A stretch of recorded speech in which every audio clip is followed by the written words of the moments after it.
Ladies, gentlemen, welcome on in. We are officially under 1 month away until the Philadelphia Eagles season starts. No Banner Man here today. The man, a little bit of too much heat yesterday. Sending some thoughts and water over our way to Banners, but we got my man, Mr. Digits, Maximilian Coolish. How are we doing, fella? I'm great. I'm back with a vengeance after the most ill-timed technical issues last week. So it's our turn. We're on second shift this week, Josh, after the two of them took first shift last week. So Yes, sir. Yes, sir. That's exactly right. And we got some guy. We got the one and only Luciano Prime Concepcion. I'm just calling him Prime today. It's such a great name. I had to say the whole thing. My guy Prime, how are we doing today? I'm good, man. I appreciate you guys having me on. No, we appreciate you coming on. And you know what? Me and Max, we do the show almost every week, not last week, but me and Max were typically on here. So, people who watch the show, and listen to us, you can listen to us anywhere you get your podcast. They generally know. Thank you. They generally know, how we're feeling about the team. So before we really dive into things, like Prime, how are you feeling about the team this year? Because there's so many different, you're hearing 10 wins, then you're hearing people saying 4 wins. So I'm not asking for a number, but just like a general, how are you feeling about the team before we dive into specifics today? Yeah, I'm actually feeling good about this team. I haven't seen a team like this since Carson's first appearance with the squad. The chemistry, the fact that we have a new coaching staff, new players coming onto this team, it's a whole different atmosphere. And just watching that first preseason game and seeing that the chemistry that the players had with one another and that first drive, it had me feeling good. I've been watching them in the open practice. I've seen some of the connections. I mean, everybody's talking big on Watkins. The kid's looking real good. And I haven't been excited like this in a minute. And the expectations this year, we already know what it was going, what it's like going into the season. But these guys are giving me hope again. And I'm with that. Like, I'm going to stick to that. I really feel good about, the way they're looking. No, as you should. Stick to it. Don't let the doubters bog you down, because they tend to do that, especially around here. But gentlemen, let's just jump right into it here. I want to start off because we've gone a lot of based on feel, so far, and a lot of speculation. This is really the first show where we've seen a lot of stuff, training camp, preseason, tweets and reports. So Prime, on that note, I want to just come to you with this one to start. For the preseason, what, after the first week, we got our second game on Thursday. As of now, based on everything you've read and seen, what are you really excited about? And also, flip it around, what is something that you're dreading going into the season? The excitement, again, is the chemistry that the team, I see that they have. We saw some big plays on that Thursday night. It wasn't like the best plays, but, I mean, like Watkins, he ended up getting a screen pass, and he made the best of it. He showed us he has the speed. I would have loved to seen a little bit more receptions from him and from the other wide receivers as well. But, again, can't push it. Don't want to keep those guys out there too long, risk any type of injury. I'm just the fact that we were moving that ball pretty good on that first drive, especially like that one drive that we were coming out of the end zone. I mean, we got ourselves out of the end zone. I know we didn't go all the way and we ended up punting the ball after a while, but it was just still the fact that we were moving that ball. And I mean, I can't even recall the last time we moved that ball like that. I mean, last year was a dreadful year. A lot of people want to go ahead and blame it on the pandemic. Fine, whatever. It is what it is. But I'll take just, still, you guys are in the NFL and you guys need to play NFL caliber, type of football. And we weren't getting that. I haven't seen that since the previous year. And, last year was just too much to I couldn't deal with it anymore. In reference to, dreadful, listen, I would have loved to see a little bit more out of the second and third stringers. A lot, my guys, my team on 4th and John, their expectations of Mullen was pretty high, but I mean, he looked horrible that night. And it was just like, how do you complete 2 out of the 3 passes that you did to the opposite team? Like, I just didn't understand that, but I guess it's just part of the game and just what we got to go ahead and not look forward to, but the expectations is just there. I'm not looking forward to any. Maybe like brace ourselves for is a little bit better. Digits, Prime, I liked a couple of things that you said there, and I'll come back to it. But I want to throw it to Digits here first. What are we thinking? Excitement and dread. I mean, honestly, I kind of cracked the egg open to this a couple weeks ago. Last time I was able to speak here freely.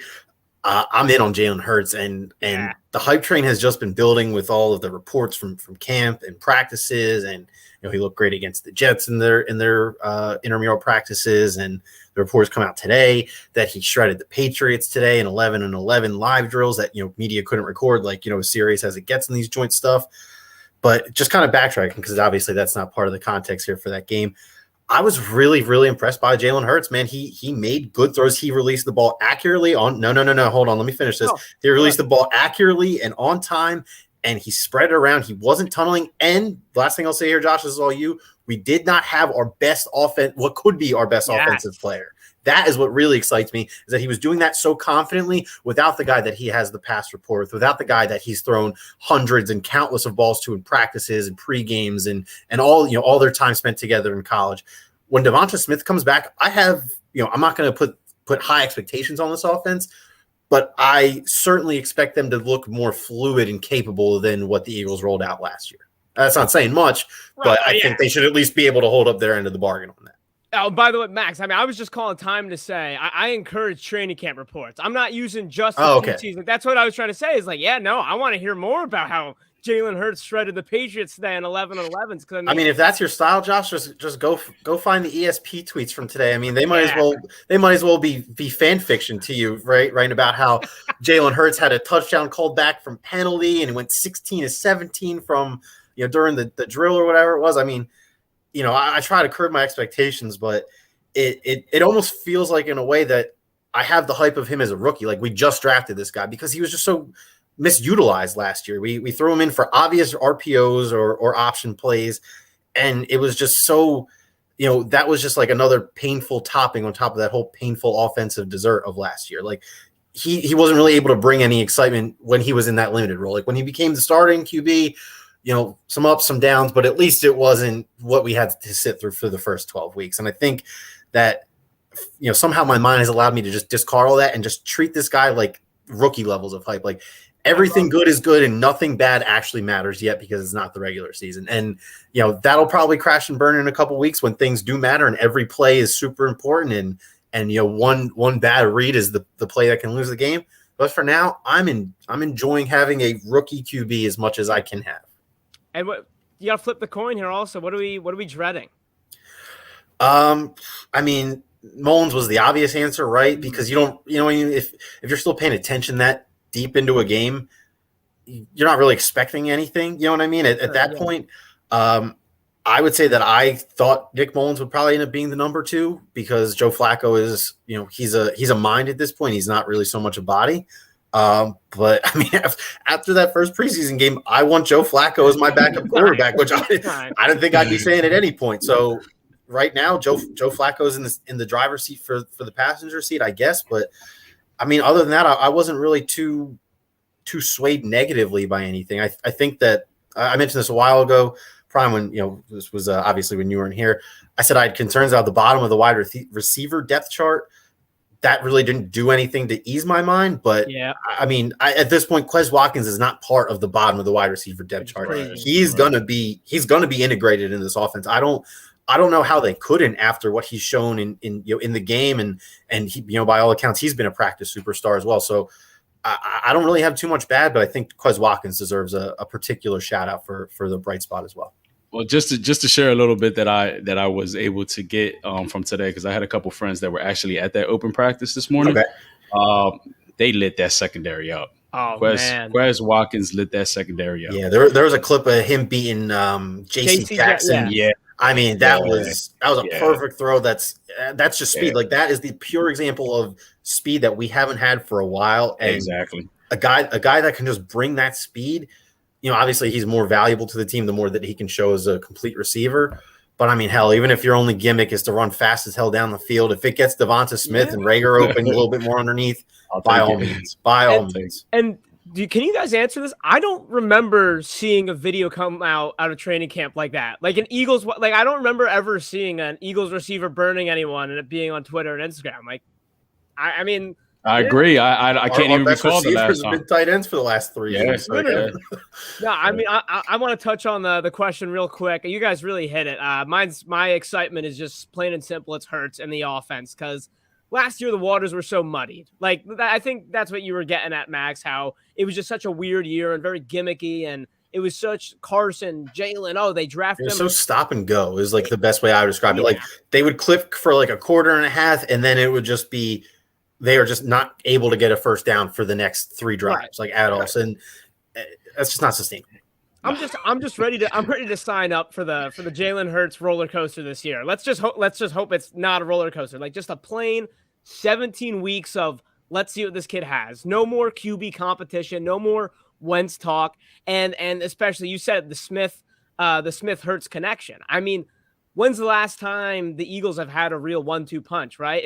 I'd say it was Ertz and Wentz the year they won the Super Bowl, and ever since then it's just been disintegrated. I mean, so I am gung-ho about the Jalen Hurts, Devontae Smith connection, but fellas, I am dreading the second someone gets injured on any position. Like, that's my biggest piece of dread because you guys know, I look at this roster, I look at this team, I say they're going to surprise people. I think there's a shot at the playoffs, but the second anyone goes down at any position, I'm terrified, like especially the secondary, because we talked about it. I like the secondary this year, but one of those starters goes down, it's Michael Jacquet time, and that is disastrous. I think the only place that you can feel any sort of comfort would probably be the D-line. But even then, I'm not feeling. I would say running back too. I think that if one of the 3 were to go down, like Howard and Gainwell isn't ideal, but sure, at least you can do enough with the 2 of them. I mean, sure, it might be a little bit telegraphed what you're doing most of the time, but I think you can at least get through a game relatively comfortably. And don't sleep on Boston Scott. I mean, true. I didn't even mention Boston Scott. Yeah, totally no worries about running backs. Yeah, running back room. We're feeling pretty strong about. We might not have a top end true like dominant running back, but we certainly have plenty of guys who are good for 15 to 23 snaps a game. And that's just the thing too, depending on how many running backs they decide to go ahead and keep. You know what I mean? So that does play a big factor. But I definitely agree with you on that secondary. That that is a fear that us Eagles fans have, especially with the history that we've had with injuries. But hey, listen, again, I mentioned you guys are in the NFL. Next man up mentality is what it's got to be. And we didn't have that last year. We had that the year we went into the Super Bowl. We definitely didn't have it last year. I hope that, the guys step up and, do their part this year. So we'll see what happens. But hopefully we don't have to even get to that point. Everybody stays healthy. No, I better not see Jacquet taking the field again this year. No, sir. All right, fellas, we've been alluding to him. It's time to talk about the man that everyone's been talking about all offseason. It's that man, Quez Watkins. Digits, I'm coming to you here first. It's real plain. It's real simple. Are you buying the Quez Watkins stock right now? I am. I think that he is certainly at this point caved out a role that, I mean, honestly, we kind of thought, and I kind of got duped in this too. I thought that Rager might be able just to be a pure speed guy. And obviously last year shouldn't be a full, open and shut case on anything for anybody involving the Eagles offense or still with the Eagles offense, I should say. But, with the reports that he's moving to the slot, I think that opens up just, the most obvious of fits for a guy like Quez Watkins, who, when's the last time you even thought somebody on the Eagles could take an 80-yard screen pass to the house?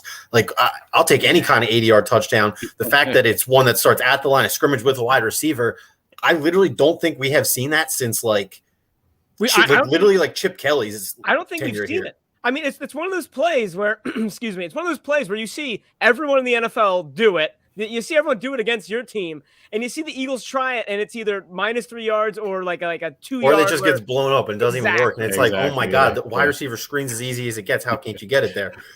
But look, back to the point at hand here. I kind of already showed my hand with this answer, unfortunately. But yes, I am in on Quez Watkins. I do think that he's going to have a legitimate role. Like, he's clearly not going to be the guy that we're targeting when it's 3rd and 10, you need a big catch, or late in the game, or he's going to be a guy that is, you're taking your shots for him. You're getting him the ball in space here and there to keep defenses honest, but he's not going to be, the vacuum and the guy who finishes with 85 plus receptions. Yeah, I mean, I totally agree with you, Max. Like, my thing is, like, I think Quez is definitely the truth. Seeing the way that kid runs, I mean, the speed he's got, and going into hearing what we had on the depth chart, yeah, we drafted Smith. Definitely was excited about it. We had Rager. Really didn't know where his mindset was at coming into this season. So it was just kind of like, yeah, I am a fan, being still worried of the fact that who's going to be that next guy. You know what I mean? Like, we had so much expectations out of Rager last year. He didn't show that. And then, we drafted Devontae Smith, the Heisman Trophy, and we're like, all right, cool. But still, it was just like he needed, a support cast around him. Wasn't too confident with Fulgham. Didn't really hear much about him in the offseason. And, Quez's name was just kept on popping up, and it was just like in whispers. But now he's making his name is like real loud. Like, his name is real known out there. And, he's another guy who's stepped up. And now we have 3 legitimate receivers. We started off with 1. Rager, started fitting in again. Now we're back to 2. Then I'm looking for that third one. Everybody was talking about Fulgham, but he's been like ghost. Here comes Watkins being that third guy. So, I mean, like, it feels good knowing that we can build up on these weapons. We need that. So when one person goes ahead and takes that attention from everybody else, and that opens up the field for a lot of these players, that's what we need. That's what we need going into the season. And Watkins would be that guy that that can go ahead and contribute in that part. I'll say this. Here's a little fun prediction I have. If Quez Watkins is a meaningful contributor to the Eagles this year, I'll say that he's going to finish by the end of the year in top 5 yards per catch. Whoa. I like the way you think. Wow, that's a bold statement. So wait, let me. I mean, he's got the perfect description for it. He's going to be a pure yards, air yards target guy. He's going to be the guy who you're either throwing the ball 0 yards down the field or 40 yards down the field. He's probably not going to be anything in between that. So he might only end up with like 30, 35 catches. That might be good for almost 500 yards and a handful of touchdowns because, if he produces at the level that we need him to, you got to expect he's going to catch at least a couple bombs throughout the year, right? And it's a big contribution that we weren't even expecting. So I got a little follow-up for the both of you because you guys are all in on Quez. Max, I'll just come right back to you, and then Prime, you can go. But what would you do about Jalen Rager and Quez? Like, do you prefer one in the slot or one over the other in the depth chart at this point? It seems like everything is indicating that Rager's a slot guy now. So I'm cool with that. I know Rager's always been good with the ball in his hands, but he's never been like, even in college, it didn't seem like he was like the true, like, I'm just going to run past you and go deep every play. Maybe that was kind of hindered by his quarterback play, but to me, he was always more of a guy that is more Dante Hall than Tyreek Hill. Like, you get him the ball on a punt return, he can press, spin, juke, and he can take it to the house. But you can't just line him up against DB and say, hey, go to that back pylon and the ball will be there for you. He's not that kind of guy. Right. Yeah, and I mean, it's the truth, though. I definitely would take Rager in the slot as well. Sure. Watkins has proved that he could be that outside guy. He's got, he's got the speed to go ahead and do it. And the amount of catches that he ends up getting this year would be a big contribution because, again, it wasn't the expectation of him being that guy. It wasn't there. Now he's giving us a reason to go ahead and, have that confidence on these wide receiver squad. Fellas, I'm going to be honest here. I'm not an anti-Quez guy by any means. I do not believe in him. I'm just a little bit cautious. I'm a little bit cautious because there's a lot of Quez hype, and it's one of those things where I need to see it in the season. We saw flashes in the season last year, but Bryce Treggs was really fast too.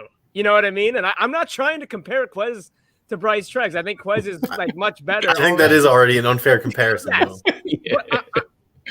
You're seeing the Negadelphian come out right there, right? Where it's like, oh no, Eagles wide receiver. We're getting all hype about him before we've seen him play a game. I'm going to hold off on going all in on the Quez stock just yet because I need to see him do it in a real game against first teamers, against the real secondary. I'm nervous. But you guys, honestly, you really did start talking me into it because of the wide receiver screen, because of that's a part of the Eagles offense that we've never really seen. People haven't had to respect the speed factor for years, and other than the myth of Deshaun Jackson, who we never actually saw. And that's just the thing, like Max just mentioned, we didn't have that respect for the past couple seasons. There was no reason for these guys to go worry about other players. They already knew to go ahead and shut that play down. They were focused on that. They were focused on the person that was going to get the ball, and they all went after that person. Not like any any other previous years where we had defenders staying on our guys because they were worried about being open. There was nothing. There was no type of weapons whatsoever. So that's why we got shut down. That's why it was just like the worst offense in the league. Yeah. If it wasn't, it definitely felt like it. So Yeah. fellas, we're feeling good. We're feeling good about Quez. We're feeling good. This is Prime. I know you're not usually with us, but the other two guys on the show are not Eagles fans. So usually there's like this like storm. How did that happen? We have to fight. This conversation would be like at its starting point still talking about Quez Watkins stock if there were other parties in here. I mean, listen, I deal with it on a daily basis. I mean, if you guys don't know, I have a Dallas Cowboys. My brother's a Dallas Cowboys fan. Oh man, right, so family divided. Oh yeah, listen, he got dropped a few times. I mean, it's just the way it is. But at the end of the day, we were together over the weekend and we were going back and forth.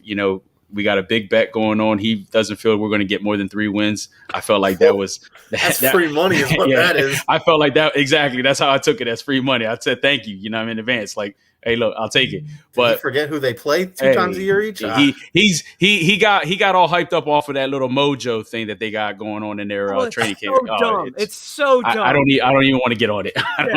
Leave that. I don't even want to get on it. No. That's the LeBron tweet, where he said, keep that same energy at the end of the season. That's how I feel when your brother says, 3-win season for 3 wins headline. Wow. Well, you know what, fellas? Let's blow 3 wins out of the water here. And let's get crazy. Let's get crazy. Playoffs? We're talking about playoffs? Prime, I want to come to you. And I'm not saying it's gonna happen, but what has to happen? You check the calendar. It's January. Next thing you know, the Eagles are in the playoffs. When we look back, how on earth did that happen? If they get to the playoffs, what has to go right for that to happen, Prime? Again, the key thing is for our players to stay healthy, going through the season. And then, the chemistry, just keep the chemistry going. Have fun. Bring that swag back. That's what I miss. I miss the swag. We haven't had the swag. Go into the season, have swag, have fun. Give us a reason to go ahead and be happy, during this season. And I feel like if these guys, can go ahead and do their part together as a team going into this, they can win this division. I think this division is up for grabs. It's wide open. It definitely is wide open. So, I mean, that's our way of getting into the playoffs. Again, the expectations is not crazy. I'm not talking Super Bowl. You got people out here talking some crazy stuff. I'm not one of those. My thing is, just stay healthy, go in there and win me the division. You know what I mean? I can't stand the Cowboys. I hate the Giants. The Washington football team, I don't even know who they are. You know what I mean? Right. So it's there. It's there for you to go grab it. Just do me a favor and go out there and go get that damn division. That's it. That's how you get into playoffs. And then, the rest is, is pretty much on the team.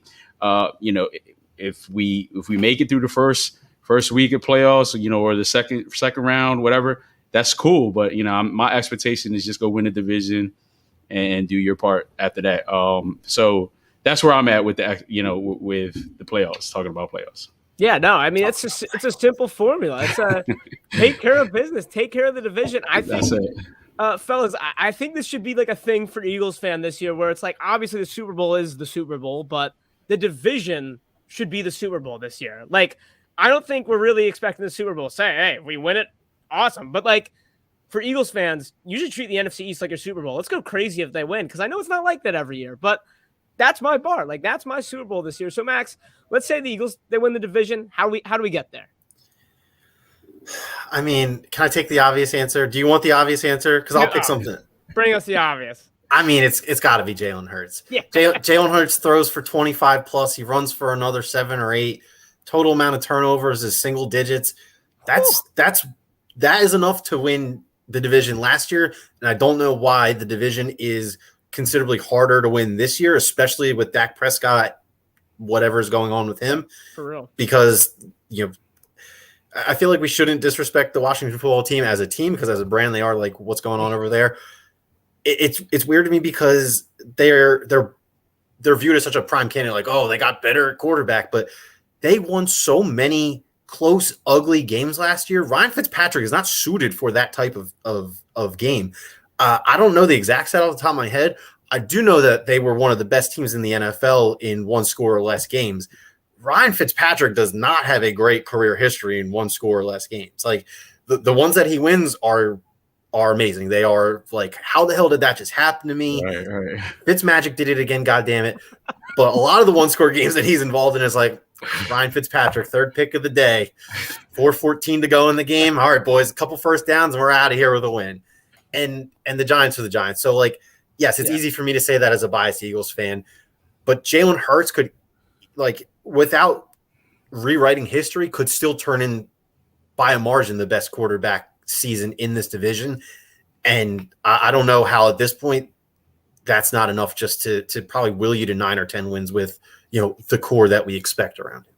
I mean, that's a really good point. I think the only thing that what I would have, you know, playing devil's advocate is a healthy Dak Prescott, right? Like that's the one thing where it'd be like, even if Jalen Hurts plays like you're saying, and I'm not giving the Cowboys any credit, but I gotta say, I think they're going to put up numbers if and when he plays. Exactly. I think he's the best quarterback in the division. Let's not get it. How about Josh? Can I give you guys both a hypothetical? If at any point in the last couple of years the Eagles verified Twitter account tweeted out a message that said, "It's not a setback. Don't worry. Quarterback Carson Wentz is getting evaluated for a concussion." Are you like, okay, you know what? The Eagles Twitter account really put me at ease here, because I sure as hell wouldn't be. So why would they do that? Where there's smoke, there's got to be fire. You don't tweet that out about the guy you just gave $200 million to without there being an issue somewhere. Listen, I felt that pain at that Seattle playoff game, you know, being in the stands and watching the Twitter, what happened to Carson, because we were on the one side of the field, didn't even really see where he was at. Yeah, if you're in the stadium, you're the last people to find out about injuries. Usually, how severe they are and stuff. We're looking for him. We see that, you know, McCown came in and we're like, what the hell? What's going on now? What and is then going on here? Here comes that tweet. Just kind of like, it sounded like word for word what you just said. Yeah, you know, like, well, that was word for word what the Cowboys Twitter account said. At least the Eagles were like, Carson Wentz has a concussion. This sucks, but you're not seeing him again. The Cowboys are like, hey, this guy hasn't played in almost a full calendar year, but don't worry, it's not a big deal. Don't worry. Hey man, let's see. We'll see with. I think it's the offensive line, by the way, to make the playoffs. I think that was what I was going to go with if you asked me to leave you Jalen Hurts. Yeah, no, because I think it is Jalen Hurts, but it's like it's a chicken or the egg type thing. You don't have Jalen Hurts if you don't have the offensive line. I don't think. But hey, even last year, I remember the stats of look at the sack numbers between Wentz and Jalen Hurts. That was a big thing. I went deep on because I was like, for Wentz, I just felt, you know, obviously the offensive line is huge, but at a certain point, it's excuse making. When you see Jalen Hurts come in and he's playing the same offensive line, he's not blowing anyone away, but he's doing better. So I think it's going to come down to the offensive line. I genuinely think they're a top 5 line in the entire league when they're all healthy. So new coach, new quarterback, you need that whole battery to be one unit. So I think it's coming down to the offensive line. And if they're healthy, which obviously you're not getting all 5 guys healthy all year, but if you can maintain, I'd say 4 or 5 for almost every game, especially I would say 70% overall health. Like if they play between the maximum amount of games the 5 of them can play, if they can total 70% of that, I would consider that a win with the history between the people on that line. No, I go ahead. You saying? No, I was going to say our chances would definitely look a whole lot better with 70% of them playing the games at a healthy level. But that was one of the reasons why I got so hyped. Just seeing that first drive, seeing how that line held, and giving Jalen that comfort zone in the backfield to just go ahead and they gave him nice. He stayed in the pocket. He looked real good. Gave him time to go ahead and look around the field. That last year was just something totally different. The man was running for his life, and luckily with his speed and his agility, he was able to make plays happen. But I don't want to put that pressure on that guy this year. I want him to be comfortable. I want him to go ahead and utilize those other weapons that we now have. Yeah, no. And I think you established the run this year. I'm hoping. Preseason, you can never tell. I know. Looked like Sirianni just wanted to give Hurts reps, and he was airing the ball out a lot. But I got to imagine, based on what we saw with the Colts, establishing a run. And, hey, they could get a nice play-action game going and some fly routes to Quez Watkins on there, too, which – like you were saying, Max, we're not used to this. Yeah. But let's get into the nitty gritty. Those are some 3 general questions. Let's get into the nitty gritty, folks. Let's put Nick Sirianni's clip. Let's get the clipboard out. Let's get the whistle. and we got to make some tough calls. We got to who makes the cut and who gets cut. So earlier today, I was reading a little article on WIP. I can't remember who wrote it, but they did a pretty good job of outlining just like a list of guys who they have on their bubble to make the Eagles roster this season. There's 26 names on the list. I mean, I'm not going to go over the names, but we're looking at them right now. So I want each of you to give a few names right there that jump out to you and you say, okay, this guy has to make the roster, and a few names where you're saying, all right, enough of this guy. He's got to go. So, Prime, I'm going to come to you first. Who are we like, and who needs to be on the roster out of this list? Well, taking a look at this list, the three guys that stood out to me, and, again, I'll go back to the open practice, seeing the way that these guys were, making plays and stuff. Tyree Jackson has been a surprise to me, converting from a quarterback to a tight end. The guy looks like he's a stud, man. He looks solid. He's making plays, and the height that this guy has is just like it's ridiculous. But I think he's a key factor. We are real good with the tight end. The tight ends position that we have. We got Ertz, we got Tyree Jackson, we call him Dick Rogers. I'm not sure if you guys call him. Oh yeah, Dick Rogers. Yeah, we call it Dick Rogers. Then we got Dallas Goedert. So four guys, four tight ends. I mean, that's rarely something you even talk about. But each one of them are doing contributing one way. Rogers, I see he's on this list. I mean, look, the guy, he makes key plays when it's needed. He'll make those third down conversions. Tyree Jackson, like I said, in the practice and even in the preseason, he looked pretty good. He stepped up a whole lot, converting from a quarterback to a tight end.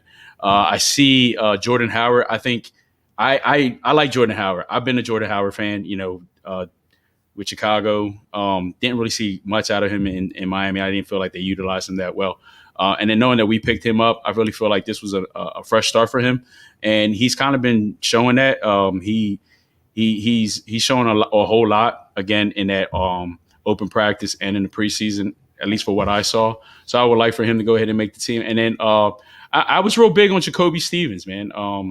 I see he's on this list, and it's kind of like it's sad, man, because I really had high expectations for him. I see that he's been sidelined a little bit, and I know that's going to probably play a factor, but I don't know. I mean, you go ahead and you draft this guy, and for him to go ahead and get cut, it's like, I don't know. I hope they don't go that route. And it's just like one of those guys you attach yourself to. Yeah, like, if this guy pans out, like he's my guy, and like I'm riding with him. And that's where I'm at with him. I mean, because again, my expectations for him were pretty high, and so I really hope that he sticks it out. Those are guys that actually stand out for me. I mean, JJ, I see JJ's on here. Like, that's one guy I would love for them to get cut. Been waiting for that for the longest. Yeah. I think we all have. I mean, please don't forget the umbrella when you go. That's it. I mean, I see. Oh, Sean Bradley. I'm surprised that he's on this list. But at the end of the day, it's the business. We don't make the decisions. If we made the decisions, right. I mean, we wouldn't be here. We'd be over there in the organization. But I don't know. That's all who really sticks out for me. John Hightower, I was key on him last year. He really didn't do anything for me, and he's not really being talked about a lot this year. So I could see that his time is pretty much coming to an end. Yeah, so, I mean, him and Quez were kind of head to head for for a little bit there, right? And last year, I felt like Hightower was leading that match. Like, I just remember seeing him get some separation last year multiple times. Couldn't. He had that one really, really bad drop. Yeah. And kind of feel like he never recovered from that. He never recovered from that. Exactly. Digits. What are we seeing over here? What do we like? I was going to mention Sean Bradley. It's a big one. Yeah. I mean, I don't want to discredit the investigative journalism going on at the radio station, but it seems unlikely that at such a thin position, a fourth round pick from last year would be, in a discussion like this. But what do I know? I'll say there's two guys that I definitely think should be making the team out of this list. One, Hassan Ridgeway. I actually thought he was pretty good last year when at the end of the season when we were just kind of like, hey, who's never played in the NFL before? What can we get out of you? What can you maybe do for me next year? I actually thought Ridgeway was a I mean, obviously he's not going to be a superstar in the league, but I thought he was a serviceable D tackle. I think that he's going to end up making the team. And then I got to shout out Craig James because as far as I'm concerned, he's a similar level of cornerback as Michael Jacquet. But I mean, Craig James is, he's known for special teams, and I'd be pretty surprised if he got cut as well. I think he does a lot for the special teams unit. He's one of the main gunners. So those are the two guys I have kind of keyed on. If I had to say someone that I want cut or will think would get cut, I don't know if I'd say I want this guy to get cut, but it feels like Kerryon Johnson has just been kind of forgotten in the wind. Yeah, and like it feels like him and Gainwell, like he was brought here. Like if Gainwell was another Pumphrey, where it was like this guy just isn't it in the NFL, then we would have Kerryon as our pass catching back. But Gainwell seems to have kind of found his feet. Seems like he's kind of grooving in there. So it just seems like they're not going to keep Kerryon Johnson, because why would they keep him over any of the other running backs? Kind of feels like at this point. Right. Yeah, no, I mean, when they first picked up Kerryon Johnson, I was like, oh, let's go. Great pickup. And I agree. I mean, you talked about it on the show that we like that pickup. And I mean, look, me and you, we haven't been at the practices, but all the reports have left out Kerryon Johnson. I haven't seen anything. I feel like I didn't even see him play the other night. Right, exactly. That's what I'm saying. Like, that's the issue. I even asked the question, where is Kerryon? You know what I mean? Just like you guys, I was kind of like souped about the pickup. Yeah. I thought it was key because the guy he's pretty good. I mean, he did real good with Detroit, and and we needed that. We needed that little extra oomph in the running backs. And knowing that we picked him up, I was pretty excited about that. But yeah, he's been like ghost. Haven't heard anything. Yeah, no, I assumed it was going to be Jordan Howard who was going to be the odd man out, but by all accounts, he's going to be on the team. He's going to be part of the roster. But I'm just taking a quick look over here. Sean Bradley, like that's you guys said it. It's the obvious one. You got to have Sean Bradley. The other guy, like T.Y. McGill. Like I felt like last year, anytime like there'd be a tackle in the backfield, there's a sack or two, and I'm like, who the hell is that guy? And every time it was T.Y. McGill, like, because like he wears some weird number in the 60s or low 70s, I can't remember, but like I didn't heard of him before last year, and the Eagles were very banged up last year, so he would find his way onto the field, and I'd be saying, who is that guy? And it was always T.Y. McGill. So good to have him back for another year. And I was going to say Craig James also, Max, not because of his play at the secondary, simply because I know he's not worse than Jacquet. And for the special, he's your fifth corner either way, but you want your fifth corner to be a goddamn good special teams gunner, and Craig James is. And yeah, I want Tyree Jackson as well. Yeah, let's get Jay Jaw out of here. Let's get Michael Jacquet out of here, and Jason Huntley can be a practice squad warrior. I don't even know why he's really on this list. Like you already got 6 running backs as it is. Sorry, Jason Huntley. Not a lot of room for you. Fellas, that's going to wrap up our main event for today. And as we go into halftime, we got to tell you, our good friends over here from PHL Sports Nation. If you ever watched Philly sports before, which I'm pretty sure you have if you're watching or listening to us here, go give the other fellows at phlsportsnation.com. Tons of content written, little video stuff here and there. And, yeah, I mean, if they play sports in Philly, they're on it. Not sure if they got any Wings content or anything like that, but do the Wings still play? You guys know if the Wings still play? Didn't they bring back the Wings? I thought that was... I think they did bring them back. They brought them back, right? They brought them back from the dead. Like, well, thank God they answered all our requests. They heard. All right, fellas, we're moving into our second half today. We got a fun one. We don't bring this one out often, but I always like it. I always like making these and doing them. We're doing some over-under today, fellas, and these aren't your conventional over-unders. I got a little creative. I got a little tricky with it. This first one, we're staying with the Eagles for all of them today. And this first one is, Hurts over-under the amount of rushing touchdowns that Miles Sanders has. Basically, a more complicated of asking, who's going to have more rushing touchdowns this season? Miles Sanders or Jalen Hurts? Digits, I want to come to you if you're ready. All right, let's hear it. I mean, Miles Sanders is just the quintessential run for 100 yards and not score guy. Or if he is going to score, it's got to be from deep. I think that Jalen Hurts is he's going to find the end zone naturally. Like he's shown a propensity to be head on a swivel outside of the pocket. I can't imagine that presumably with how run heavy Sirianni will like to be. I can't imagine he won't include his quarterbacks in that general scheme.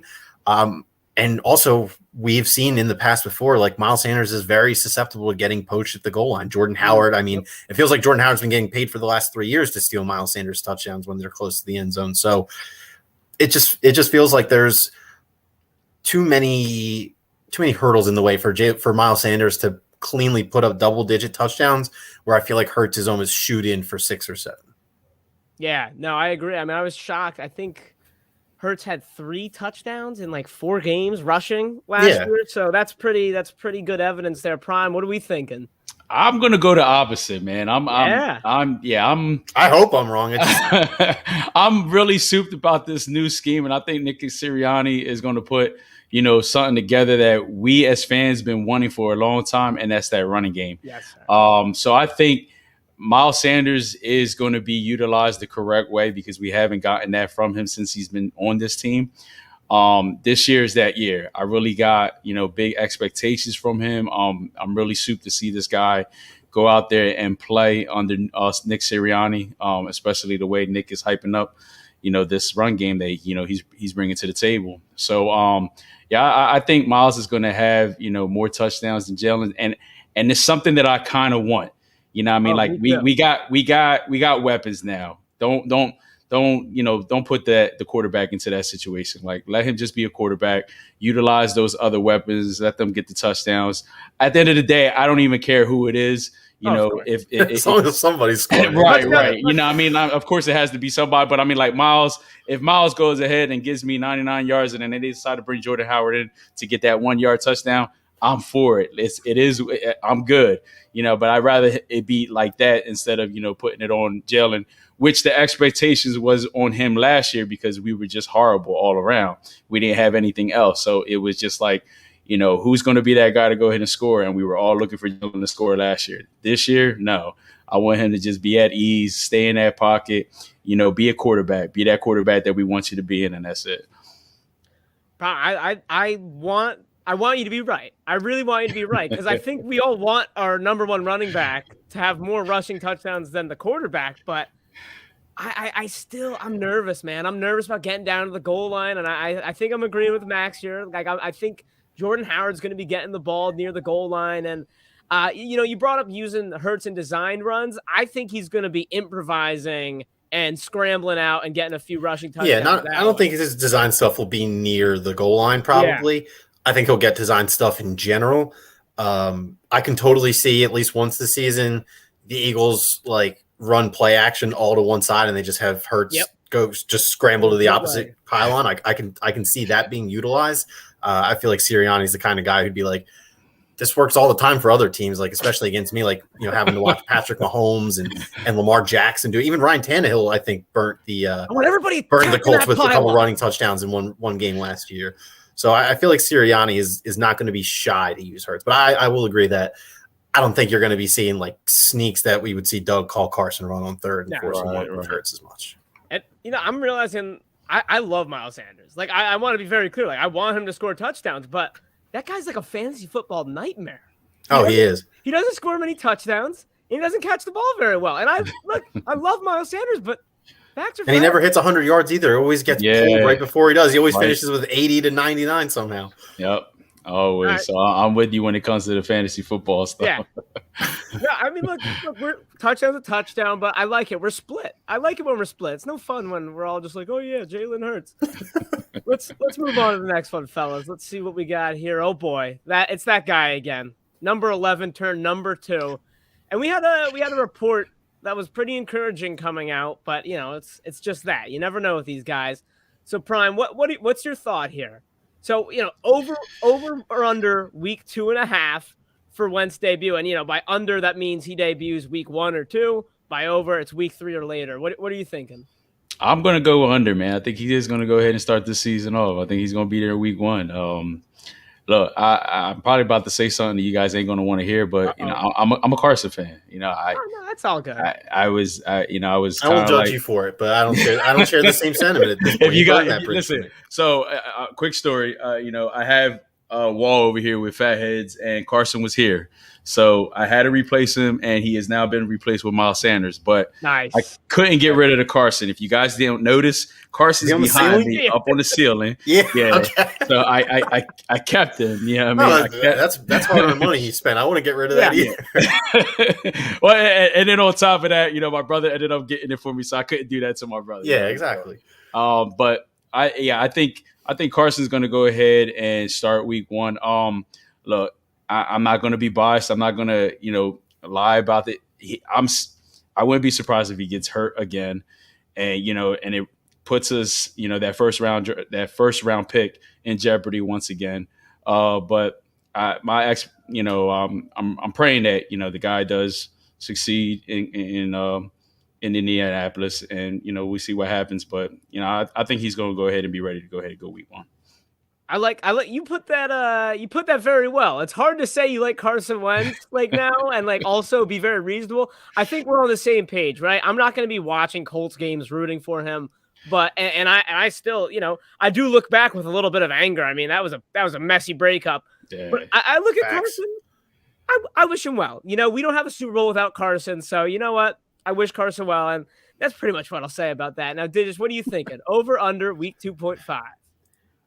I mean, honestly, that report that you mentioned, I think a key detail that has been omitted to this point is that it was reported that both Carson Wentz and Quentin Nelson were on track to start week 1, because I don't think that they would play one without the other. Because if you're the Colts, you got to imagine those are literally your two most important players. The guy you're just, you're hoping is a long-term answer at quarterback. And okay, maybe Darius Leonard's, you can debate that he's one of the top 2, but unquestionably they're top 3, two of their top 3 most important players. So if that was just Carson Wentz on track to start week 1 and Quentin Nelson unknown, I'm going over, because I don't think Frank Reich would be the kind of guy that to make that move and be like, let me just throw it out there week 1 when he's already had the shortened off season, obviously dealing with this injury. So I'm going to say under for now. It feels almost impossible that they'll play week 1. It was like, oh, this is a 5 to 12 week injury 3 weeks ago. And I get that falls in the time frame, but I don't know. Week 1 feels like a stretch, but I think that, I think it'll probably end up being week 1. I mean, that's how the NFL works. If you're, 75% plus and both your legs are good enough, then you're out there, man. That's how it works. And I think that, Wentz is clearly a guy who, we know is better than anybody. Wentz will lie through his teeth about what he is feeling and what hurts and what doesn't, if it means he gets to play football on Sunday. So I'm all in with taking under, but it feels like I'm getting lured right into a trap here. It feels too good to be true. Yeah, I mean, you. Sorry, I didn't mean to cut you off, but no, you mentioned that he's lied. I mean, come on, he's got an injury since high school. You lied exactly. Literally, he lied all through college. He's at the most important job interview of his life to probably 18 different general managers asking him about his injury history. That dude will be like, yeah, I can't see out of my left eye. I'm good. I'll just throw it right. My depth perception is going to be off to that side. Throw me everything to the right side, coach. That's the kind of guy he is. So I'll say under, but it totally feels that this will, in a couple of weeks, we'll see a tweet from the Colts account that says, it's not a big deal. It's not a reason to worry. The left guard, Quentin Nelson, and quarterback Carson Wentz are undergoing an MRI. Now, I agree with both of you fellas here. I'm going under. And I think a big part of it is just how goddamn insecure he is. This guy has had his job taken away because of injury, and clearly he doesn't like Not that. Again. Yeah. Not again, bro. I what you guys all said plus that. I think there's no way this guy doesn't I think he's starting week 1 100%. He's going to force himself to play because he does not want to get his job taken away. But Prime, you said it, you started alluding to it. I think it's going to be a spitting image of what we saw here in, I believe it was 2018, where he rushed himself back a little early when he saw the team not doing well. And then we were asking ourselves, who is this guy? This isn't the Carson we knew until he got injured again. So my full answer is the under, but hold on to your hats, Eagles fans, because I think you might get the under and you might not get the draft pick. I think he'll get hurt again, but hey, I don't want to put that out in the air. That's just my honest feeling, because we've seen it before. History repeats itself, fellas. I don't want to see it happen, but man, it feels weird. And did you guys hear? I don't know. It was a couple weeks ago. It wasn't very recent, but did you hear? Nick Foles was asked about rejoining with Frank Reich again. Did you hear that? Oh my goodness. He's like, Frank's one of the best coaches I've ever had. And he said something like, oh, how Frank really changed the offense in 2017. Not a word about Doug. All how Frank changed the offense in 2017. So Nick Foles is just looking for a job, man. Oh yeah, man. He was selling himself real good. I would love to see that. If Nick that'd be hysterical. There's no way they ever do it, but oh my God.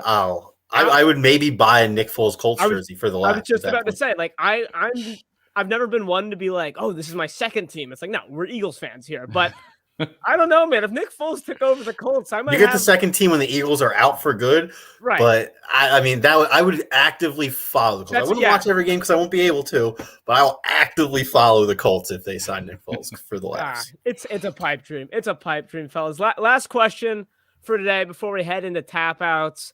And Prime, listen, I'm not sure how you are with the Phillies and baseball, but I'm all Philly everything. Love it. Let's go. We got a crossover episode here. Who come on, dude. Longer. You have to have one knee-jerk question in an episode, plain and simple. Prime, what do you think? Who lasts in Philly longer? Over, under? Is it Hurts or is it Knowles?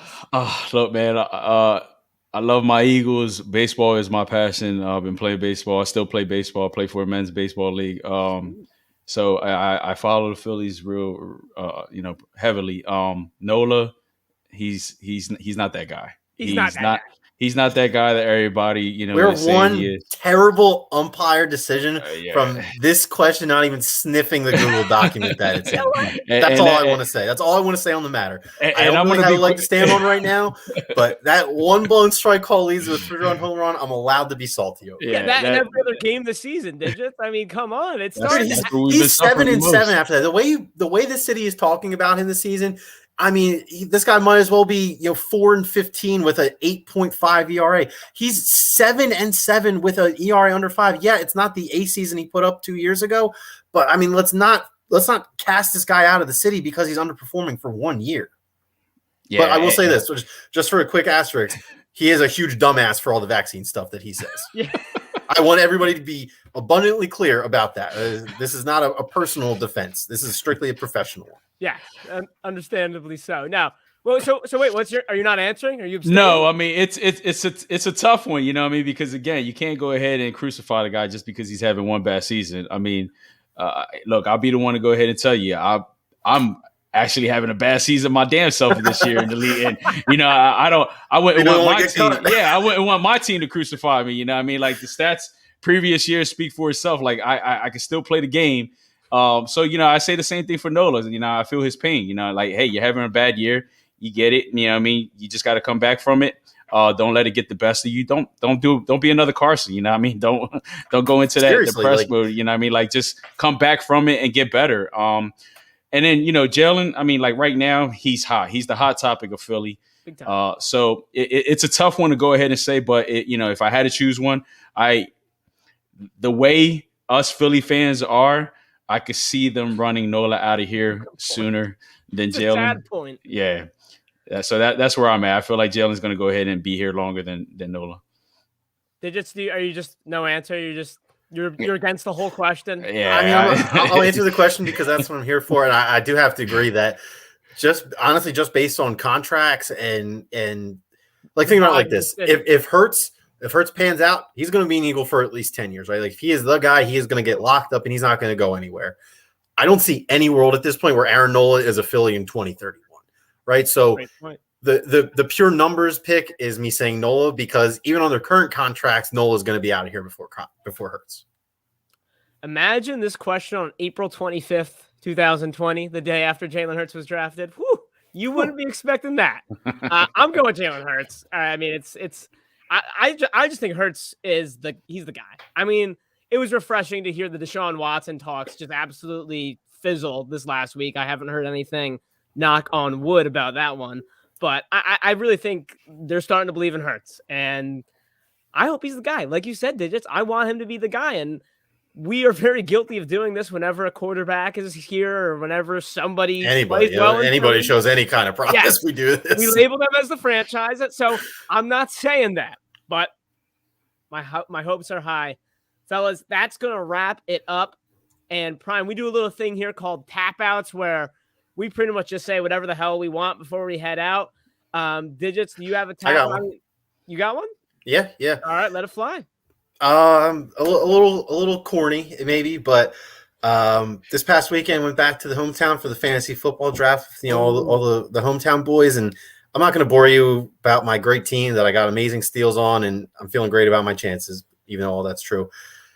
It's just, you know, as we start to get older, and Josh, you know, you probably don't relate to this as much as me and Prime do, but you know, when you start to get older, life just kind of pulls your group apart, no matter how long you've been down. And you know, all my friends, we all have jobs. I live in the city. You know, I don't live near them on a regular basis, but it's just a reminder that it's not just fantasy football. It's just nice to get back together with the people that you know have your back. And if the way that you're going to find a way to clear time on 12 people's, you know, schedules in the middle of summer when everyone's an adult and works 40 plus hours a week is you need to schedule a fantasy football draft and coordinate a pig roast, then, you know, if that's what it takes, then that's what it takes. If you haven't seen your people in a while, you know, do something about it. And, you know, I haven't seen a lot of those guys, you know, more than once or twice in the past year with COVID and everything, not going back to, you know, to that area for any real reason. Cause why would I when there's a global pandemic? So it's just a little bit extra on top of the usual, how nice it is to catch up and see everybody again. Yeah. Oh, I feel that. I'm seeing the high school boys right after this, and I'm like, yeah, there you go. But what's real quick? What's the steal of the draft? I mean, you alluded to it. I got to know now in your mind. What was Travis Kelce, second round, 16th overall, full point PPR. Oh, okay, all right. That is a pretty good steal. I was about to take him at 9, and they didn't fall back to me, so I wasn't complaining.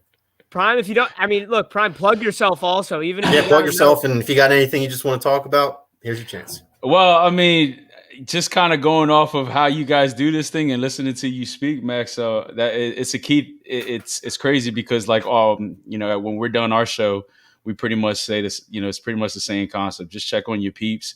You know, regardless if they're reaching out to you, you know, just be that better person. Reach out to them, make sure that they're all good. The one thing that I just want to key on, you had mentioned that you know, everybody goes through that downfall. Don't give up, man. You know what I mean? Just keep striving. Look, I'm gonna be one to go ahead and tell you, you know what I mean? I have had a rough life.